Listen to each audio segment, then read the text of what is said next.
Market में 30 रुपए से लेकर 300 रुपए तक के टूथपेस्ट अवेलेबल है। क्या ये चीज मैटर करती है कि महंगा टूथपेस्ट ज्यादा फायदेमंद होता है और महंगे ब्रश ज्यादा फायदेमंद होते हैं? महंगे टूथब्रश, महंगे ब्रश या उनकी पब्लिसिटी ज़्यादातर मार्केटिंग का हिस्सा है,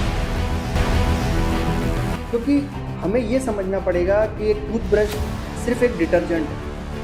इस सब में सिर्फ कंपनियों को फ़ायदा हो रहा है। क्या दांतों के मामलों में भी ऐसा होता है कि मार्केट से आपने जनरली पेन किलर लिया और वो ट्रिगर नहीं करेगा वापस? सिर्फ इस वजह से लेना कि मेरा दांत का दर्द ठीक हो जाएगा, ये आपके बिल्कुल टूथपेस्ट में नमक है। आजकल इतनी बेहतर टेक्नोलॉजी आ गई है कि जिससे सिर्फ एयर प्रेशर से ही दांतों को साफ कर दिया जाता है। हम ऐसे डेंटिस्ट के पास जाएं जो कि इन सब में वेल क्वालिफाइड है, जिसके पास प्रॉपर इंस्ट्रूमेंट है। नमस्कार, मैं डॉक्टर रोहित दुआ। मैं आपका स्वागत करता हूं face to face with RD में। यहां उन सवालों पे बात की जाती है जो अक्सर आपके मन में होते हैं और पूछे नहीं जाते। आज के हमारे खास मेहमान हमारे साथ हैं डॉक्टर मिश्रा, डॉक्टर विकास मिश्रा, एक प्रसिद्ध डेंटिस्ट।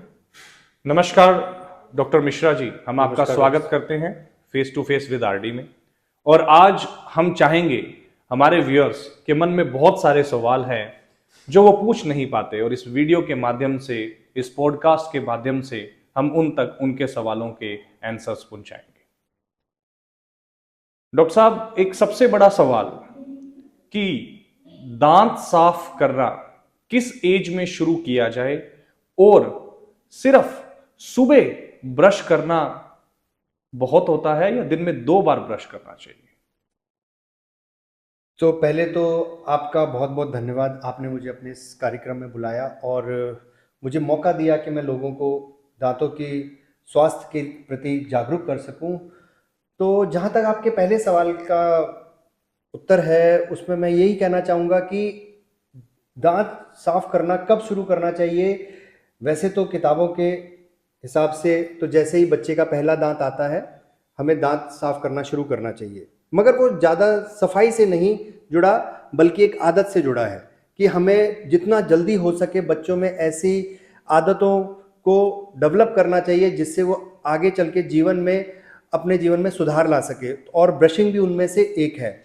और दूसरा सवाल कि दिन में एक बार ब्रश करना, कहीं ना कहीं मेरे हिसाब से एक बार ब्रश करना भी काफ़ी है, बशर्ते आप की टेक्निक बिल्कुल सही होनी चाहिए और आप सही तरीके से करें। और 2 बार कर रहे हैं या 3 बार कर रहे हैं और आपकी टेक्निक सही नहीं है तो उसका भी कोई फ़ायदा नहीं है। तो मेरे हिसाब से एक बार ब्रश करें, और सबसे बढ़िया समय है रात को सोने से पहले। डॉक्टर साहब, काफी बार देखा जाता है और पेरेंट्स में भी ये कंफ्यूजन रहता है कि जो छोटे बच्चे हैं, जो 4 साल के हो गए, 5 साल के हो गए, वो ब्रश करना नहीं शुरू करते और पेरेंट्स भी उन पे प्रेशर नहीं डालते। क्या ये चीज सही है या उनके भविष्य के लिए बहुत नुकसानदायक हो सकती है?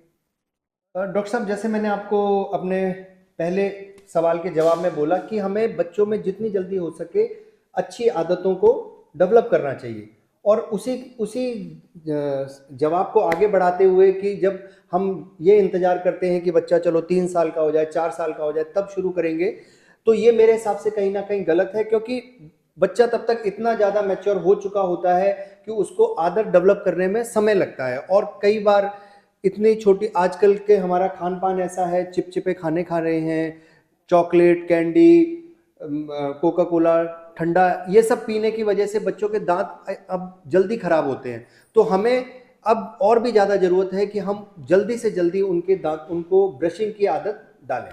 एक सबसे बड़ा कंफ्यूजन रहता है डॉक्टर साहब, दूध के दांत टूटने, और ये तो है ही कि दूध के दांत टूटते हैं, पर काफी बार देखा जाता है कि बहुत बच्चों के जो दांत हैं वो बड़ी देरी से टूटते हैं और कईयों के बहुत जल्दी। जैसा आपने कहा कि आजकल लोग चॉकलेट्स खाते हैं, हमारा खान पान बदल गया है, तो उन दूध के दांतों में भी कीड़ा लग जाता है। तो ये दूध के दांतों का जो मैटर है वो रियली सीरियस है कि ये जो नए दांत हमारे बाद में आते हैं टूटने के बाद, उन पे भी कुछ इफेक्ट डालते हैं? हाँ डॉक्टर साहब, ये सवाल बिल्कुल सही है, और इसका जवाब ये है कि दूध के दांत को हम ऐसे ना देखें कि वो सिर्फ हमारे लिए एक एक्स्ट्रा है। दूध के दांत बहुत ज़रूरी हैं, क्योंकि बचपन में खाना तो लगभग 10 साल की उम्र तक दूध के दांत हमारे साथ रहते हैं, 10 से 12 साल तक की उम्र में। और दूध के दांतों का सबसे बड़ा काम ये होता है कि वो जो पक्के दांत, जिनको हम परमानेंट टीथ कहते हैं, उनको आने की जगह देते हैं। तो कहीं ना कहीं उनको भी सुरक्षित रखना उतना ही जरूरी है जितना कि परमानेंट दांत को। तो ये लोगों के अंदर एक भ्रांति बनी हुई है कि नहीं, चलो दूध के दांत हैं, नए आएंगे तब देखेंगे। नहीं, ये बिल्कुल गलत है, क्योंकि दूध के दांतों की केयर करनी, उनका इलाज करना उतना ही जरूरी है जितना कि परमानेंट दांतों का। ओके डॉक्टर साहब, एक सवाल मेरे मन में भी है। और जैसा कि आप देखते हैं कि मार्केट में 30 रुपए से लेकर 300 रुपए तक के टूथपेस्ट अवेलेबल है, और 10 रुपए से लेकर 100, 150, 200 रुपए तक के ब्रशेज अवेलेबल है। क्या ये चीज मैटर करती है कि महंगा टूथपेस्ट ज्यादा फायदेमंद होता है और महंगे ब्रश ज्यादा फायदेमंद होते हैं? इसी के साथ आप हमारे साथ जुड़े जो लोग हैं उनको ये भी बताएं कि उन्हें किस तरह के टूथपेस्ट का यूज करना चाहिए और उनके लिए ज्यादा फायदा किस में होगा। बिल्कुल सही डॉक्टर साहब, आपने सवाल पूछा कि महंगे ब्रश, महंगे टूथब्रश या सस्ते ब्रश, सस्ते टूथब्रश, कहाँ क्या फ़र्क है। देखिए, ये मुझे ऐसा लगता है कि महंगे टूथब्रश, महंगे ब्रश या उनकी पब्लिसिटी ज़्यादातर मार्केटिंग का हिस्सा है, क्योंकि हमें ये समझना पड़ेगा कि एक टूथब्रश सिर्फ एक डिटर्जेंट है। जैसे कपड़े साफ करने के लिए साबुन होता है, वैसे ही दांत साफ करने के लिए एक टूथपेस्ट होता है। और कहीं ना कहीं कोई, जब तक आपको स्पेसिफिक कोई तकलीफ नहीं है, जैसे ठंडे गर्म की, दांतों से खून आना, या कोई ऐसी तकलीफ जिसके लिए आपको कोई स्पेसिफिक टूथब्रश चाहिए या टूथपेस्ट चाहिए, मुझे नहीं लगता कि किसी भी टूथपेस्ट या टूथब्रश से कोई फर्क पड़ने वाला है किसी भी आम व्यक्ति के दांतों में। ये सिर्फ दांतों को साफ रखने का तरीका है। तो जो मैंने शुरू में बोला कि टेक्निक दांतों को साफ करने की और उसको टूथपेस्ट को या टूथब्रश को इस्तेमाल करने की जो टेक्निक होती है, वो ज़्यादा ज़रूरी है बजाय कि हम किस क्वालिटी का टूथपेस्ट यूज़ कर रहे हैं। और मैं ये चाहता हूँ कि हमें मिलकर इस चीज़ से भी अपने मन को समझाना चाहिए या इस चीज़ से लड़ना चाहिए कि लोग कहीं ना कहीं इस चीज़ के पीछे भाग रहे हैं कि नहीं, महंगी चीज़ अच्छी है, महंगी चीज़ अच्छी है, और वो इस सब में सिर्फ कंपनियों को फायदा हो रहा है, लोगों का नुकसान हो रहा है, और कई बार तो हम गलत टेक्निक की वजह से अपने दांतों का भी नुकसान कर रहे हैं। तो इस चीज़ से हमें बचना चाहिए। बहुत खूब डॉक्टर साहब, और आपका ये जो सवाल था, आपके जो मैसेजेस आए थे मेरे पास, ये भी सॉल्व हुआ कि ज़्यादा महंगा टूथपेस्ट काम नहीं करता। सही टूथपेस्ट होना चाहिए, जो रिक्वायरमेंट है उससे आप अपना काम निकाल सकते हैं। एक चीज़ मैं डॉक्टर साहब आपसे पूछना चाहूँगा, काफ़ी लोगों ने हमें मैसेज किया। हमने इस पॉडकास्ट को करने से पहले बहुत सारे लोगों से क्वेश्चंस लिए थे कि क्या चाहते हैं, क्या क्वेश्चंस हैं जो अक्सर वो पूछ नहीं पाते। बहुत सारे क्वेश्चंस ये आए कि ब्लड आता है लोगों को ब्रश करते हुए, और वो ये कहते हैं कि जब ये ब्लड आना शुरू हो तो हमें ब्रश करना छोड़ देना चाहिए। क्या ये बात सही है, या उसके लिए आप लोगों को क्या कहना चाहेंगे? देखिए, ये बहुत बड़ी भ्रांति है कि अगर हमारे दांतों से ब्लड आ रहा है और हमें ब्रश करना छोड़ देना चाहिए। आप इस तरह से समझिए कि दांतों में ब्लड क्यों आता है। दांतों में ब्लड आ रहा है क्योंकि दांतों में सूजन है, गंदगी है, और अगर हम ब्रश नहीं कर रहे तो वो गंदगी कहीं ना कहीं और बढ़ रही है। तो हमें कभी भी ऐसा नहीं है कि ब्लीडिंग हो रही है तो ब्रश करना छोड़ दें, या कई लोग उंगली से टूथपेस्ट करना शुरू कर देते हैं, वो भी बिल्कुल गलत है। सबसे पहले तो अगर ब्लीडिंग हो रही है तो कि ये शुरुआती साइंस है पायरिया के, आपके दांतों की हड्डी कम होने का ये शुरुआती साइन है। तो हम चाहेंगे कि आप सबसे पहले अपने डेंटिस्ट को कंसल्ट करें, वो आपको प्रॉपर ट्रीटमेंट देगा, और जरूरी है कि आप प्रॉपर ब्रशिंग करें उसके बाद, ताकि आपके दांतों में वो तकलीफ बढ़े ना। तो ये चीज का जरूर ध्यान रखें। एक सवाल मैं जो अक्सर लोगों से सुनता हूं कि अक्ल जाड़, इसका आना, इसका पेन होना, किस एज में आना, ये सब लोगों के सवाल रहते हैं और वो जानना चाहते हैं कि अक्ल जाड़ कब आती है। अक्सर तो लोग मजाक करते हैं कि ये जाड़ आ जाती है तो अक्ल आ जाती है। मैं जानना चाहूंगा आपसे व्यक्तिगत रूप से कि इसमें किस तरह का पेन होता है, बेरेबल होता है कि नहीं, लोगों को क्या ध्यान रखना चाहिए। देखिए, अकल जाड़ अमूमन 18 से लेके 24-25 साल की उम्र में आती है और ये बहुत वेरी करता है कि किस में कब आएगी। मगर ह्यूमन एवोल्यूशन के साथ जैसे जैसे मनुष्य का डेवलपमेंट हुआ और हमारा खाना एक हार्ड खाने की तरफ से एक सॉफ्ट खाने की तरफ बदल गया, तो पहले जो जबड़े बड़े बड़े होते थे, जैसे आज से 1000 साल पहले जो मनुष्य का जबड़ा बड़ा होता था, अब वो बहुत, क्योंकि अब हम खाना इतना सॉफ्ट खाते हैं तो इतने मजबूत जबड़े की जरूरत नहीं रहेगी, तो कहीं ना कहीं कुदरत ने हमारे जबड़ों को छोटा कर दिया है। जिस वजह से अब जो अकल जाड़ ने तो आना है, अकल जाड़ पहले भी आ रही थी 1000 साल पहले, अब भी आ रही है, मगर अब अकल जाड़ को आने के लिए जगह नहीं बची। जिस जिस वजह से ज्यादातर लोगों में अब अकल जाड़ टेढ़ी आती है या कहीं अपनी जगह से किसी और तरफ जाती है क्योंकि उसको जगह नहीं मिल रही।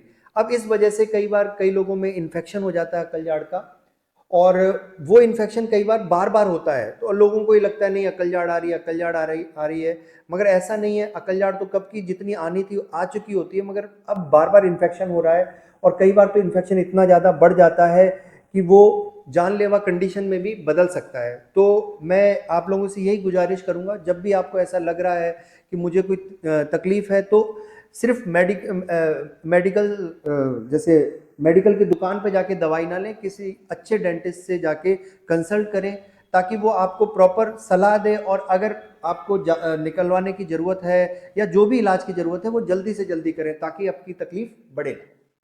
वाह डॉक्टर साहब, आपने बड़े ही स्पष्ट रूप से इसको हमारे व्यूअर्स तक पहुंचाया। इसी के साथ मैं एक चीज पूछता हूं, पेन किलर, जो अक्सर लोग थोड़ा सा पेन महसूस करते हैं तो वो जाकर पेन किलर ले लेते हैं, क्या उसके जो नेगेटिव प्रभाव है वो ज्यादा है दांतों के मामले में? अगर मान लो सिर दर्द हो रहा है, पेट दर्द हो रहा है, तो अक्सर लोग कोई ना कोई मेडिसिन लेके एक बार अपने आप को रिलीफ दे देते हैं और शायद वो वापस ट्रिगर भी नहीं होता। पर क्या दांतों के मामलों में भी ऐसा होता है कि मार्केट से आपने जनरली पेन किलर लिया और वो ट्रिगर नहीं करेगा वापस? देखिए डॉक्टर साहब, ऐसा है कि कई बार हमें ऐसी स्थिति में दर्द होता है कि जब हम डॉक्टर के पास नहीं जा सकते। जैसे मान लो रात को दर्द हुआ या कहीं आप ऐसी जगह पे हैं जहाँ पे आपको डॉक्टर अवेलेबल नहीं है, ओके। तो तब तो मैं सलाह दूंगा कि आप पेन किलर ले सकते हैं, क्योंकि उसके अलावा तो आपके पास कोई चारा है नहीं। मगर उसको लंबे टाइम तक लेना और सिर्फ इस वजह से लेना कि मेरा दांत का दर्द ठीक हो जाएगा, ये बिल्कुल गलत है। क्योंकि पेन किलर सिर्फ दर्द को दबाएगा, वो दांत के दर्द को परमानेंट तरीके से ठीक नहीं करेगा। और कई बार पेन किलर से या एंटीबायोटिक से अपने दांत को दर्द को ठीक करने का ये नतीजा होता है कि वो जो इन्फेक्शन जो सिर्फ दांत में होता है वो धीरे धीरे हड्डी में भी फैल जाता है, और फिर हमें किसी ना किसी बड़े इलाज की तरफ जाना पड़ता है। तो मैं यही सलाह दूंगा कि अगर जितनी जल्दी हो सके पेन किलर को पहली बात तो अवॉइड करें, और अगर अवॉइड नहीं कर सकते तो जरूर, हाँ ये सही है कि अगर रात को दर्द है या कभी ऐसी स्थिति में दर्द है तो लीजिए पेन किलर, मगर कोशिश कीजिए कि उसके बाद जितनी जल्दी हो सके आप अपने नज़दीकी डेंटिस्ट को दिखाएं ताकि आपको प्रॉपर गाइडेंस मिले। बहुत अच्छे। एक चीज और डॉक्टर साहब, मैं हालांकि सवालों की लाइन लेके बैठा हूं आपके लिए। मुंह से गंध आना, बदबू आना, ये अक्सर लोगों की प्रॉब्लम रहती है। क्या सिर्फ टूथपेस्ट यूज करना, ब्रश करना या माउथ फ्रेशनर यूज करना वो इस गंध का, इस स्मेल का परमानेंट इलाज है, या ये एक टेम्परेरी सेशन है? अगर माउथ फ्रेशनर यूज करने के बाद भी अगर वो गंध रहती है तो फिर लोगों को क्या करना चाहिए, आपके पेशेंट्स को क्या करना चाहिए? आप प्लीज मुझे ये भी बताएं। ये बहुत एक आम समस्या है और लोग ज़्यादातर इसको इग्नोर ही कर देते हैं, मगर कई बार सोशल प्रेशर में आकर वो हमारे पास आते हैं या अपने डेंटिस्ट के पास जाते हैं कि हमारे मुंह से बदबू आ रही है, इसका कोई माउथ वॉश या कोई ऐसा शॉर्टकट बताएं। मगर ये बहुत मल्टी फैक्टोरियल आप समझ सकते हैं, मतलब कि इसके बहुत से कारण हैं। मतलब इसका सिर्फ मुंह मुंह में बदबू आने का कारण सिर्फ मुंह से ही नहीं, आपके पेट से, आपके लीवर से, आपके आपके काफ़ी अंगों से जुड़ा हुआ है। कई लोगों में जैसे डायबिटीज़ की दिक्कत है, उनके मुंह से भी बदबू आती है, कईयों का मुंह सूखने की दिक्कत होती है, उनके मुंह से भी बदबू आती है। तो इस चीज़ का निदान कर पाना पूरी तरह से, सबसे पहले तो आप अपने डेंटिस्ट को दिखाइए। वो आपको बताएगा कि आपके वाकई में आपके मुंह में जो बदबू आ रही है वो उसका कारण मुंह से है, या आपके पेट से रिलेटेड कोई बीमारी, या फिर आपके कुछ शरीर में कोई और दिक्कत है जिस वजह से मुंह में बदबू आ रही है। तो मेरे हिसाब से सिर्फ ये माउथ वॉश का यूज़ करना या फिर ऐसी चीज़ों का यूज़ करना जिससे वो एक बार दब जाए, ये बिल्कुल गलत है। क्योंकि कहीं ना कहीं आप बॉडी के उस साइन को इग्नोर कर रहे हैं जो आपको बताना चाहता है कि दिक्कत कुछ और है और आप कर कुछ और रहे हैं। तो इसको जल्दी से जल्दी एंटरटेन करना चाहिए। डॉक्टर साहब, जैसा आप जानते हैं कि सोशल मीडिया का जमाना है, लोग इंस्टाग्राम फेसबुक पे रील्स देखते हैं, और मैं उन्हें कहता हूं कि जो रील्स हैं उसमें बड़े अजीब से हैक्स आते हैं कि आप चारकोल लगाएं, आपके टूथपेस्ट में नमक है, या आप बेकिंग सोडा डालें। तो क्या इनसे जो दांतों में पीलापन है वो वास्तव में साफ हो जाता है? ये एक परमानेंट तरीका है, इन हैक्स को फॉलो करना चाहिए या नहीं? क्योंकि क्वैक बहुत हो गए हैं मार्केट में। अपने आप के ज्ञान को देना उनके लिए ऐसा लगता है जैसे वो बहुत कुछ सही जानते हैं। तो आप हमारे जो व्यूअर्स हैं उनको क्या सजेस्ट करना चाहेंगे इसके लिए? देखिए, सबसे पहले तो हमारे एक समाज में सुंदरता के कुछ मानक होते हैं, जिसमें से एक सबसे बड़ा मानक ये है कि दांतों का सफ़ेद होना। और मैं कहीं न कहीं इसके विरोध में हूँ कि लोगों को ये लगता है कि सिर्फ़ सफ़ेद दाँत ही स्वस्थ दाँत होते हैं। ये एक सोशल मीडिया या फिर टीवी के ज़रिए से हमारे मन में डाल दिया गया है कि सफ़ेद दाँत ही स्वस्थ दाँत हैं, मगर ऐसा बिल्कुल नहीं है। सफ़ेद दाँत सफ़ेद दाँत अलग चीज़ होती है। धीरे-धीरे समय के साथ जैसे-जैसे आदमी एज करता है, उसके दाँत में पीलापन आना, पीले होना एक एक सामान्य प्रक्रिया है। मगर लोग इस तरह से इसके पीछे पड़े हैं, सफ़ेद करने के पीछे पड़े हैं, और इसी का फ़ायदा हमारी कंपनियाँ उठा रही हैं कि लोगों को ऐसी चीज़ें बेचकर जिससे उनको अपनी इस असुरक्षा का निदान हो सके कि उनके दाँत सफ़ेद हैं। तो मैं ये लोगों को बताना चाहूँगा कि पहली बात तो पीलापन कोई भी ऐसी चीज़ नहीं है कि आपके दाँत खराब हैं, पीले हैं तो खराब हैं और सफ़ेद हैं तो स्वस्थ हैं। और जहाँ तक इन चीज़ों का इस्तेमाल करने का सवाल है, तो ये कतई नहीं करना चाहिए, क्योंकि कहीं न कहीं ये चीज़ें ज़्यादा अब्रेसिव मतलब ज़्यादा रगड़ खाने वाली होती है, जिससे हमें दाँतों पे जब भी हम इनको रगड़ रहे हैं, तो दाँतों की ऊपर की परत को हम खराब कर रहे हैं। तो कहीं न कहीं हम सफ़ेद करने के चक्कर में अपने दाँतों को खराब कर रहे हैं। फिर भी आपको लगता है कि नहीं, आपको किसी कारण से दाँत सफ़ेद चाहिए, तो बाज़ार के बजाय आप डेंटिस्ट के पास जाएँ, जिनके पास इसके बेहतर तरीके और सुरक्षित तरीके हैं, जिससे आपके दाँत भी सुरक्षित रहेंगे और आपको मनचाहे रिज़ल्ट भी मिलेंगे। बहुत अच्छे। डॉक्टर साहब, एक बहुत बड़ा सवाल है जो अक्सर लोग कहते हैं कि टीथ स्केलिंग, मैंने भी सुना है। क्या इसको करवाने के बाद जो लोगों के माइंड में मिथ है कि दांत पतले हो जाते हैं, कमजोर हो जाते हैं, इसलिए लोग इसे करवाने से पीछे हटते हैं? आप प्लीज ये भी हमें थोड़ा सा क्लियर करें। देखिए, ये तो सबसे बड़ा मिथ है लोगों में कि स्केलिंग करने से, जिसको आम भाषा में दांतों की सफाई करना कहते हैं, कि दांत पतले हो जाते हैं, हिलने लगते हैं। मैं सब लोगों से यही कहना चाहूँगा कि ऐसा कुछ भी नहीं है। कि जब आप स्केलिंग में करते हैं हम क्या, कि जो दांतों पे कैलकुलस जमा होता है, एक तरह का पत्थर जैसा जम जाता है, जब वो हटाते हैं तो कई लोगों को तकलीफ इतनी ज़्यादा पहले से बढ़ चुकी होती है कि वो पत्थर की वजह से उनको एक दांत दांत की पकड़ महसूस हो रही होती है, और जैसे ही वो हटता है तो उनके दांत हिलने लगते हैं और उनको लगता है कि स्केलिंग की वजह से हिलने लगे। मगर ऐसा बिल्कुल नहीं है कि स्केलिंग की वजह से हिले।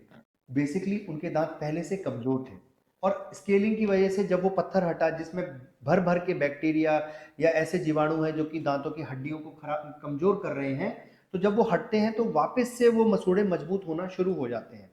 तो हमें स्केलिंग एक रेगुलर इंटरवल पे ज़रूर करानी चाहिए। उससे 2 फ़ायदे होंगे। एक तो हमें, जब हम रेगुलर इंटरवल पे कराएँगे तो हमारे दाँत स्वस्थ रहेंगे। दूसरा, बहुत ही कम प्रेशर से करना पड़ेगा। और कई लोगों को ये लगता है कि दाँत पतले हो जाते हैं या दाँत कमज़ोर हो जाते हैं। इसमें सबसे बड़ी दिक्कत ये भी है कि कई लोग ऐसे लोगों के पास पहुँच जाते हैं जिनके पास प्रॉपर इक्विपमेंट्स नहीं है। आजकल इतनी बेहतर टेक्नोलॉजी आ गई है कि जिससे सिर्फ़ एयर प्रेशर से ही दाँतों को साफ़ कर दिया जाता है। तो अगर हमें हम ऐसे डेंटिस्ट के पास जाएं जो कि इन सब में वेल क्वालिफाइड है, जिसके पास प्रॉपर इंस्ट्रूमेंट है, तो हमें लगता है कि हम लोगों की ज़्यादा अच्छे से स्केलिंग कर सकेंगे, उनको इसका अच्छे से फ़ायदा होगा और लोगों के दांतों की मजबूती भी लंबे टाइम तक रहेगी। बहुत खूब।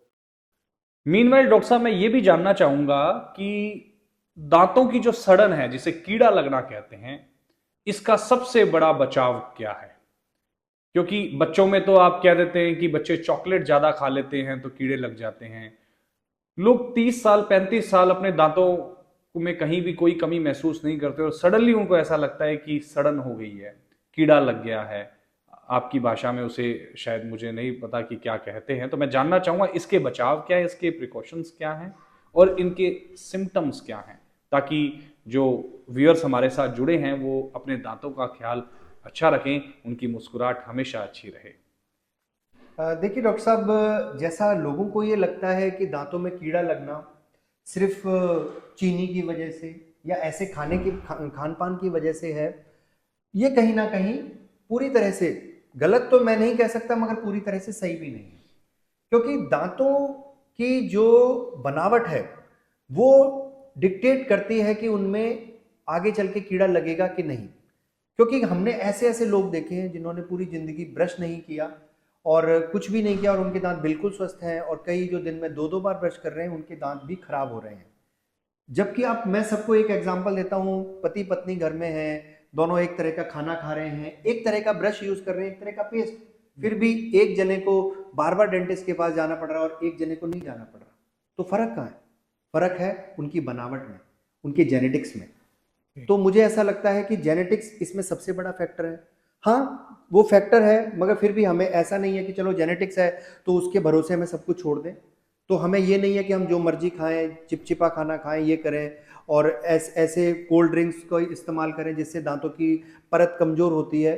तो वो नहीं, हमें अपना अपना पार्ट भी करना है, मगर सिर्फ ये भी यही नहीं सोचना कि अगर हम चिपचिपा नहीं खाएंगे या शुगरी फूड्स नहीं खाएंगे तो हमारे दांतों पर कीड़ा नहीं लगेगा।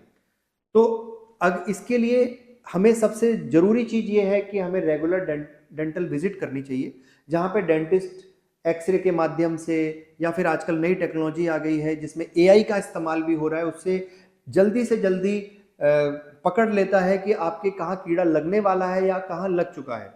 तो जहाँ पे भी कीड़ा लगा है वहाँ पे सफाई करके आजकल बहुत अच्छी तरह की फिलिंग्स आती हैं, वो करने से हम कहीं ना कहीं कीड़े को या जिसको केरीज कहते हैं उसको बहुत ही अर्ली स्टेज में रोक सकते हैं, जो कि दांतों को स्वस्थ रखने का सबसे बेहतरीन तरीका है। क्या बात है डॉक्टर साहब, मुझे बड़ी खुशी है कि आप बड़ा दिल खोल के सारी चीज़ें हमारे व्यूअर्स तक पहुंचा रहे हैं। एक चीज़ मैं जानना चाहूँगा, जैसे आपने कहा कि दांतों की बनावट सबसे बड़ा कारण हो सकता है आपके दांतों के लिए, तो अक्सर लोग बात करते हैं कि किसी के दांत टेढ़े मेढ़े होते हैं, किसी के बाहर होते हैं, कुछ अंदर होते हैं, वो दांतों पे शायद आप तार बांधते हैं। वो क्या एक सही तरीका है? उसमें कोई नुकसान तो नहीं मसूड़ों को? क्योंकि लोग कहते हैं कि तार बंधाने से ऐसा होता है, लंबे समय तक ध्यान रखना पड़ता है, फूड उसमें जो हम खा रहे हैं वो फंस जाता है। बहुत सारे सवाल हैं लोगों के। तो क्या जिनके दांत टेढ़े मेढ़े हैं उनको वो तार लगवा कर अपने दांत सही करवाने चाहिए, क्या जो बनावट है उसी में रहना चाहिए जो गॉड गिफ्टेड है? देखिए डॉक्टर साहब, इसका कोई एक जवाब तो नहीं मैं दे सकता कि इसमें दांतों में तार बनवानी चाहिए या नहीं। इसके भी कई ऑप्शन है। सिर्फ तार तो कहना चलो एक आम भाषा में लोगों को समझाने का तरीका है। क्लियर अलाइनर भी आते हैं जिससे आपके दांतों को आसानी से सीधा किया जा सकता है। मगर मैं ये कहना चाहूँगा, दांत आज हमारी जिस पोजीशन में है वो एक नेचर की वजह से है कि नेचर ने हमारे दांतों को उस पोजीशन में रखा है जहाँ पे वो सबसे ज़्यादा स्टेबल है। तो जब भी आप अपने दांतों को उस स्टेबल पोजीशन से एक ऐसी जगह ले जाते हैं जहाँ पे वो जिसके लिए कुदरत राजी नहीं है एक तरह से, तो दांतों को वापस जाना एक आम आम तरीका है जिसके लिए हमें रिटेनर पहनने पड़ते हैं। कई बार तो कुछ समय के लिए पहनने पड़ते हैं और कई बार तो पूरी लाइफ के लिए पहनने पड़ते हैं। और दांतों में तार लगवाना नहीं लगवाना, उनको सीधा करवाना, ये डिपेंड करता है कि आपके दांतों में तकलीफ कैसी है। एक तो हम सिर्फ सुंदरता के लिए कर रहे हैं, जिसमें कहीं ना कहीं मुझे लगता है कभी कभी नुकसान भी हो जाता है कि हमको सिर्फ सुंदरता के लिए दांतों को सीधा करना है, क्योंकि दांत सीधे करने के लिए उनको कुछ दांतों को निकालना भी पड़ता है, और कई बार हमें दांतों पे प्रेशर भी डालना पड़ता है, जिससे कहीं ना कहीं दांत कमजोर हो जाते हैं। मगर कई बार ऐसी स्थिति भी होती है जहाँ पे हम टेढ़े मेढ़े दांतों की वजह से सही से खाना नहीं खा पा रहे, या फिर सोशल गैदरिंग में हमें थोड़ा सा अपने आप में कॉन्फिडेंस नहीं रहता। तो ऐसी स्थिति में दांतों को सीधा करना एक बहुत अच्छी अच्छी तरीका है, जिससे हम अपने दांतों को ज़्यादा प्रेजेंटेबल बना सकेंगे, और कहीं ना कहीं सीधे दांत आसानी से साफ भी किए जा सकते हैं, जिससे दांतों की लाइफ बढ़ती है। बहुत बहुत अच्छे डॉक्टर साहब। एक चीज़ मैं आपसे रिक्वेस्ट करना चाह रहा हूँ कि हमारे साथ व्यूअर्स जुड़े हैं, आज आप जो जानकारी दे रहे हैं ये इनके लिए बहुत उपयोगी रहने वाली है। अक्सर हम लोग देखते हैं लोग अपना जनरल ट्रीटमेंट करवा लेते हैं, दांतों का नहीं, बाकी टेस्ट करवा लिए। और मैंने जहां तक देखा है कि डेंटिस्ट पर जब पहुंचते हैं जब उनके बहुत ज्यादा प्रॉब्लम हो गई है, उससे पहले वो डेंटिस्ट के पास पहुंचना पसंद नहीं करते।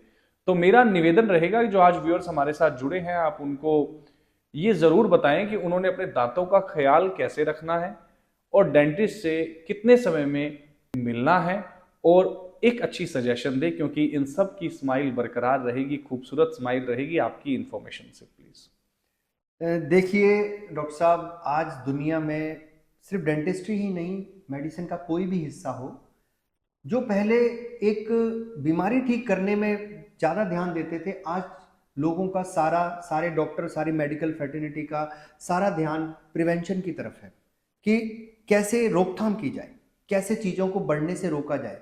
क्योंकि हम समय के साथ ये तो सीख गए हैं कि रोकथाम ही सबसे बढ़िया इलाज है, कि जितनी जल्दी कोई भी चीज़ रुक जाएगी उतने ही बेहतर हमें रिजल्ट मिलेंगे। क्योंकि कभी भी हम कुदरत की दी हुई चीज़ों को उतना सही नहीं कर सकते जितनी वो हैं। तो सबसे पहले तो लोगों को ये सोचना पड़ेगा कि हम तकलीफ को इतना ना बढ़ाएं, या फिर हम अपना ख्याल सिर्फ दांतों के लिए नहीं, हर एक शरीर में हर एक अंग के लिए इस तरह से रखें ताकि हम उसमें कोई भी खराबी आने से पहले या बिल्कुल शुरुआत में ही इलाज कराएं। और यही दांतों के प्रति है। मगर दांतों में सबसे बड़ी दिक्कत यह है कि जब तक दर्द होना या दांतों में कोई ऐसी तकलीफ तब आती है जब वो तकलीफ बहुत ज़्यादा हो जाती है। कभी भी शुरुआत में वो तकलीफ पकड़ में नहीं आती, तो आम आदमी को ये लगता है मेरे को तो कोई दर्द ही नहीं है, मुझे क्यों डेंटिस्ट के पास जाना। मगर जब आप दर्द होगा या फिर ऐसे दांतों से खून आ रहा है, पायरिया हो चुका है, फिर आप डॉक्टर के पास जा रहे हैं, तो कभी भी आपको इतना बेहतर इलाज नहीं मिल सकता, क्योंकि वो पहले से ही आपके दांत काफ़ी ज़्यादा खराब हो चुके हैं। तो मैं लोगों को यही सलाह दूंगा कि आप ये ना सोचें कि ठीक है डेंटिस्ट के पास जाना, डर, कई लोगों को डर भी है, कई लोगों को ये लगता है कि ये खर्चीला है। मगर आप ये विश्वास मानिए कि डेंटिस्ट के पास रेगुलर विजिट करना आपके दांतों की सेहत के लिए भी बढ़िया रहेगा और आपकी जेब की सेहत के लिए भी बढ़िया रहेगा। बहुत खूब डॉक्टर साहब, आज आपने बहुत सी बातें हमसे साझा की, हमारे व्यूअर्स, इसके लिए आपका धन्यवाद देता हूं मैं, हमारे व्यूअर्स की तरफ से भी और मेरी तरफ से भी। मुझे बताते हुए बड़ी खुशी है कि डॉक्टर विकास मिश्रा सूरतगढ़ शहर के रेनॉन्ड डॉक्टर हैं, और ये हमेशा आप लोगों की सेवा के लिए हाजिर हैं। और आज इन्होंने हमारी एक रिक्वेस्ट पे आपके लिए बहुत इंफॉर्मेटिव वीडियो तैयार की। Thank you very much doctor Mishra. Face to face with RD में आपने अपने रियल एक्सपीरियंस को शेयर किया, हमारे व्यूअर्स के लिए आपने बहुत खुल के बातें की। इसी के साथ मैं आप सबका भी धन्यवाद देता हूं। वीडियो को आपके लिए उपयोगी बनाने में हमने जो कोशिश की है उसे आप ही सफल बना सकते हैं। अगर आपको लगता है इस वीडियो के माध्यम से आपको कुछ जानकारी प्राप्त हुई है, तो आप इस चैनल को सब्सक्राइब करें, वीडियो को शेयर करें, फॉलो करें। Thank you very much. जल्दी मिलते हैं अगले एपिसोड में उपयुक्त जानकारी के साथ। धन्यवाद। धन्यवाद।